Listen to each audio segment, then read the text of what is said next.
아나운서를 준비하는 친구들도 아나운서와 기자와 앵커를 굉장히 헷갈려하더라고요. 그런데 내가 아나운서를 하고 싶고 기자가 하고 싶고 앵커를 하고 싶다면 그거 당연히 구분해야 되는 거거든요. 그래서 그거부터 시작해서 여러 가지 직종을 한번 이해할 수 있도록 도와드릴게요. 경제계에 3프로가 있다면 아나운서계에는 저희가 있습니다. 아나운서 3프로의 김프로 김원경입니다. 박프로 박기덕입니다. 5% 오세혁. 저도 자리 밀려가지고 여기 또 나와 있습니다. 네, 더 밀려나지 않겠습니다. 예. 그리고 지난 시간에 이어서 3+1프로죠. 우리 네. 윤유라 윤프로님 나오셨습니다. 네, 안녕하세요. 윤프로 윤유라입니다. 반갑습니다. 오늘은 방송 직군별 특성에 대해서 좀 알아볼까 해요. 뭐 기자, 앵커, 아나운서, 리포터, DJ, MC 그리고 또 더 나아가서는 쇼핑 호스트. 아 오케이. 또 뭐 유튜브 진행자. 오케이. 이 차이가 다 뭘까? 네. 일단은 그게 좀 필요할 것 같아요. 그러니까 아나운서를 준비하는 친구들도 아나운서와 기자와 앵커를 굉장히 헷갈려하더라고요. 저기에 5%도 지금 현직 앵커고 여기도 M본부 앵커 출신이시고 네. 저도 뭐 지역사의 앵커였고 이제 네. 그랬는데 저희는 그게 너무 당연하게 느껴지잖아요. 네. 그 보도 채널에 계셨으니까 앵커에 대해서 누구보다 잘 알고 계실 것이고 뭐 일반 시청자들은 사실 그걸 뭐 구분할 필요가 있습니까? 그런데 내가 아나운서를 하고 싶고 기자가 하고 싶고 앵커를 하고 싶다면 그거 당연히 구분해야 되는 거거든요. 그래서 그거부터 시작해서 여러 가지 직종을 한번 이해할 수 있도록 도와드릴게요. 일단은 네. 네. 아나운서는 아나운서고요. 네. 앵커는요 여러 가지 직종이 할 수 있는 역할이지요. 그러니까 그렇죠. 뉴스를 진행하는 사람이면 앵커입니다. 네, 뉴스를 아. 진행하는 역할을 수행하는 사람이 그렇죠. 앵커입니다. 네. 그러니까 각자의 전문성을 발휘할 수는 있겠죠. 뭐 아나운서면 언어적으로 뭐 특출난 사람들이니까 네. 이제 그거를 진행에 활용할 것이고, 그리고 기자라면 나의 취재 시의 전문성이 녹아 그렇죠. 있는 진행을 할 수 있을 네, 것이고, 포인트를 잘 짚어서. 그렇죠, 그렇죠. 여기에도 벌써 지역사 아나운서, 스포츠캐스터, 그리고 지상파의 아나운서 및 앵커, 기상캐스터, 경제 아나운서, 그리고 스포츠캐스터, 뉴스 앵커. 네. 그러니까 여기서도 여러 가지를 소화해서 여러분께 안내해드릴 수 있을 것 네. 같아요. 네. 네. 그러면 5% 네. 앵커를 뭐라고 정의하세요? 근데 말씀하신 대로 뉴스를 진행하는 사람이지만 속보 음. 처리, 현장 연결, 현장 스케치, 대담 이런 역할들까지 고루 할 수 있는 그런 역할이지 않을까. 근데 이제 그렇죠. 뉴스 앵커를 보면 특히나 보도 채널의 뉴스 앵커시니까 네. 계속해서 실시간으로 바뀌는 정보가 생방송 들어오는 거잖아요. 하죠. 그러면 내가 이거를 미리 읽어본다든지 그런 게 아니라 그냥 뉴스가 들어오면 있으면 바로. 하는 거죠. 그러니까 큐시트가 있는데 네. 사실 아침 시간에는 크게 많이 바뀌지 않는데 아. 네. 근데 낮 시간은 계속 바뀌어요. 많이 봤죠. 국회에서 어떤 소식이 오고 대통령실에서 무슨 소식 혹은 속보, 그래서 물론 어려움일 수 있겠지만 되게 다이나믹한 어떤 일인 것 같아요. 네. 실시간 대처해서 말하는 능력이 이제 더 중요하겠네요. 네, 그래서 이제 저도 수업하면서 앵커 수업을 진행하게 되면 네네. 가장 중요한 게 뭐냐라고 하면 차분함, 침착함인 것 같아요. 그러니까 내가 읽고 이해하고 말하는 능력도 중요하지만 예. 침착하고 차분하지 않으면 절대로 할 수 없는 일이기 때문에 그렇지.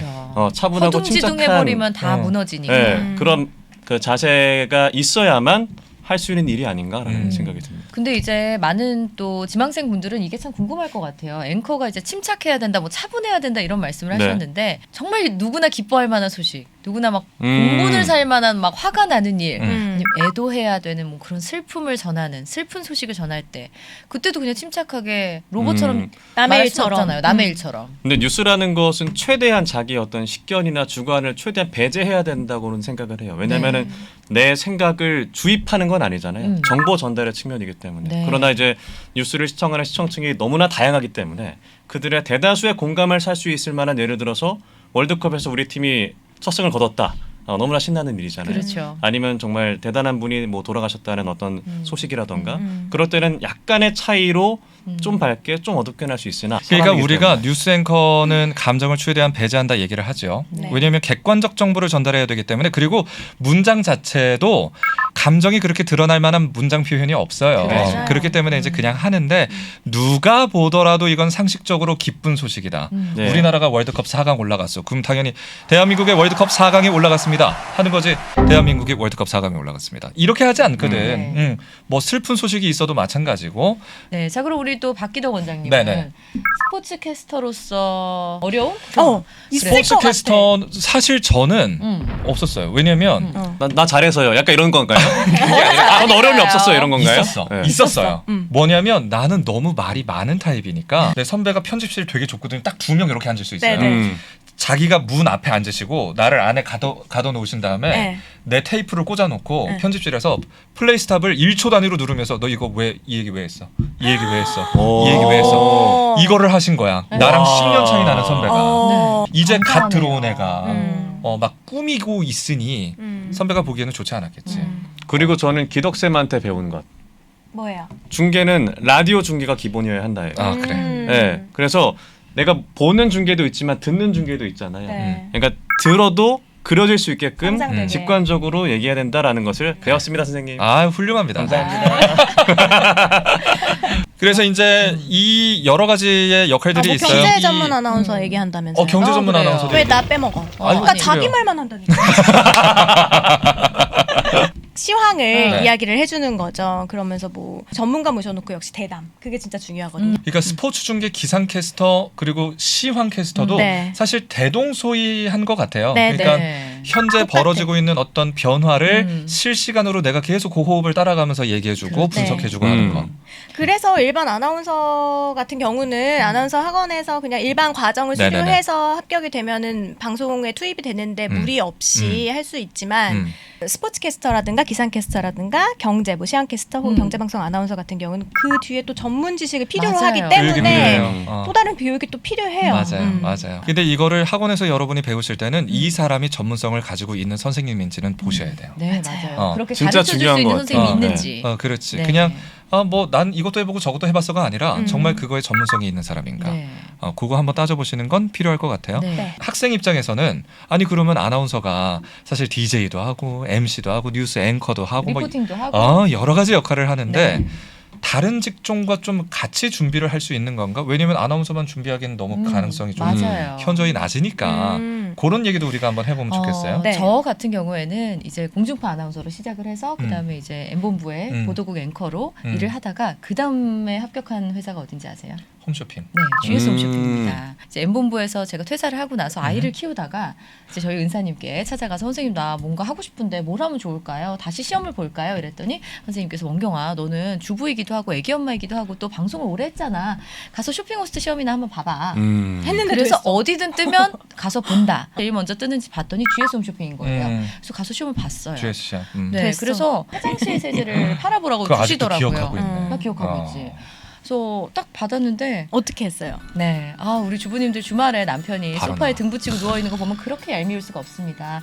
너만 고생했니? 나도 주중에 애 뒷바라지 하랴, 남편 뒷바라지 하랴, 밥 차리랴, 죽을 맛인데 너만 쉬고 있니? 라는 말이 준비하셨어? 목구멍까지 나오지만 어. 그래도 우리가 또 꿀꺽 삼키고 여보 고생이 많네. 어. 하죠. 근데 본인 얘기거든. 이제 주머니에 네, 이제 가슴에 속 이쯤이면 끊을 법도 한데. 네. 그러니까 제가 하고 싶은 말은 네. 업종 안에서 여러 직군이 있겠지만 말을 하는 것을 배우는 게 제일 중요한 것 같아요. 그렇죠. 그러니까 기본. 내가 네. 이거를 어떻게 활용할 거냐의 문제인 것 같아요. 그러니까 어쨌든 여러분이 기본적으로 해 놓으셔야 되는 것은 말하기. 나의 말하기예요. 나의 말하기. 나는 어떻게 말을 하는 사람인가를 꼭 확인은 해 보셔야 네. 되죠. 그런 것들이 정리가 되어 있어야 어디에서 승리할 수 있느냐? 면접에서 승리할 수 있어요. 맞아요. 예. 면접이 중요하죠. 맞아요. 1000명 중에 10명 안에 들면 뭐예요? 마지막 한 명이 돼야 되는 거지. 그러니까요. 그러려면 이제 나에 대한 말하기를 다듬어 놓으시는 건 굉장히 중요하죠. 네. 그리고 저는 이거 이제 오늘의 이야기를 마무리하면서 이제 이 얘기 꼭 하고 싶은데 아나운서의 말하기는 요거다 하는 그 정형화된 틀이 지망생들의 머릿속에 있더라고요. 그게 무조건 낮은 톤으로 뭐 무조건 아주 딱딱한 어투로 한다고 네. 생각하는데 요즘은 안 그렇잖아요. 그럼요. 그런 게 옛날에도 안 어딨어요. 그랬고. 근데 그런 다 연성화되는 편견 추세고 또. 그런 편견은 근데 아직도 남아 있더라고요. 네. 근데 여러분의 말하기를 누구나 듣기에 좀 불호보다는 그래도 호가 많도록 표준화 시켜 놓는 것이 이제 아나운서 말하기의 교육입니다. 네. 우리는 이제 아나운서 말하기를 가르칠 때 훨씬 더 여러분이 생각하는 것보다 자유롭고 재밌는 말하기도 있고 그리고 뭐 정갈한 말하기도 있고 그렇습니다. 그러니까 궁금하시면 저에게 오십시오. 궁금하지 않습니까, 진짜? 이렇게 말하는 사람이 이렇게 매력 있게 말하는 사람인데 궁금하지 않으세요? 네, 자 오늘 아나운서 4프로 이제 4프로입니다. 아나운서 4프로에서는 아나운서의 직군별 역할에 대해서 좀 살펴보는 시간 가졌습니다. 많이들 궁금해하셨을 텐데 결국에는 말을 잘하는 법을 배우는 것이 기본이다라는 것이 결론이었습니다.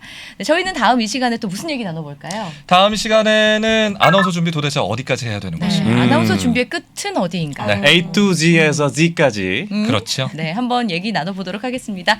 저희는 다음 시간에 인사드리겠습니다. 함께해 주신 안녕. 여러분 고맙습니다. 안녕. 어우 향기로서 어우 좋다 어디 거야? 샴푸야?